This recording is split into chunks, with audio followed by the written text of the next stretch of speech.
വയനാട് പൊഴുതന ടൗണിൽ കാട്ടാന ഇറങ്ങി. ആനയുടെ മുന്നിൽ നിന്ന് 3 വിദ്യാർത്ഥികൾ തലനാരിഴയ്ക്കാണ് രക്ഷപ്പെട്ടത്. പൊഴുതന സ്കൂൾ മുതൽ വീട് വരെ വിദ്യാർത്ഥികളെ ആന ഓടിച്ചു.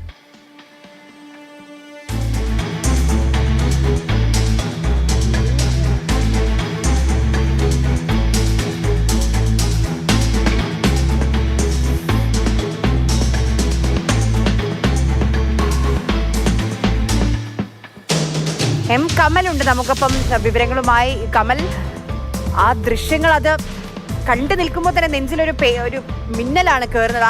ആ ഒരു വളവില്ലായിരുന്നെങ്കിൽ ഒരു പക്ഷേ ആ ഏറ്റവും പുറകിലുള്ള കുട്ടി ആനയുടെ മുന്നിലാണ്, അത്രയും അടുത്താണ്.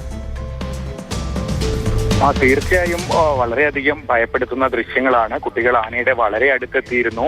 ആര്യ പറഞ്ഞതുപോലെ തന്നെ ഈ ആന ആ വളവ് തിരിയാനെടുത്തൊരു സമയം കൊണ്ടാണ് ആ കുട്ടികൾക്ക് രക്ഷപ്പെടാനായത്. വളരെ ഞെട്ടിക്കുന്ന ദൃശ്യങ്ങളാണ്. പൊഴുതന ടൗണിൽ ഇന്നലെ രാത്രി 11 മണിയോടെയാണ് സംഭവം നടന്നത്. 3 പേരും +2 വിദ്യാർത്ഥികളാണ്. പൊഴുതനയിൽ തന്നെ ഉള്ള കുട്ടികളാണ് ഈ 3 പേരും എന്നാണ് പറയുന്നത്. ഈ പൊഴുതന മേഖലയിൽ കാട്ടാന ഇറങ്ങാറുണ്ട്, പക്ഷേ ഈ പൊഴുതന ടൗണിലേക്കൊന്നും ഇത്തരത്തിൽ ആന വരുന്ന ഒരു പതിവില്ല. റിഹാൻ, റിസ്വാൻ, സാബിർ എന്നിങ്ങനെയാണ് വിദ്യാർത്ഥികളുടെ പേര്. ഇവരുടെ ഇരുചക്ര വാഹനമടക്കം ആന നശിപ്പിച്ചു. എന്തായാലും അവർ തലനാരിഴയ്ക്ക് രക്ഷപ്പെട്ടു എന്നത് തന്നെയാണ് ആശ്വാസം. നേരത്തെ നമ്മൾ പറഞ്ഞതുപോലെ ചെറിയ മീറ്ററുകളുടെ വ്യത്യാസത്തിലാണ് ആനയുടെ തുമ്പിക്കൈയുടെ പരിധിയിൽ നിന്ന് ഈ കുട്ടികൾ രക്ഷപ്പെട്ടത്.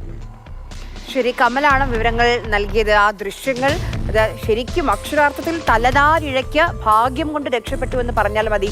ആ 3 പേരും ആ വളവിൽ വളരെ പെട്ടെന്ന് കുട്ടികൾക്ക് സ്പീഡ് ഗെയിൻ ചെയ്യാൻ കഴിഞ്ഞു. ആന ഇത്തിരി ഒന്ന് സമയമെടുത്തു. നമ്മൾ പറഞ്ഞു കേട്ടിട്ടുണ്ട്, അതിലെ വസ്തുത എത്രത്തോളം എന്ന് എനിക്കറിയില്ല. ആനയുടെ മുന്നിൽ പെട്ടാൽ നേരെ ഓടരുത്, മറിച്ച് സിഗ്സാഗായി ഓടണം, അപ്പോൾ ആനയ്ക്ക് ഡയറക്ഷൻ തെറ്റുമെന്ന്. അതിപ്പം അത് ബോധ്യപ്പെടുത്തുന്ന ഒരു ദൃശ്യം കൂടിയാണിത്.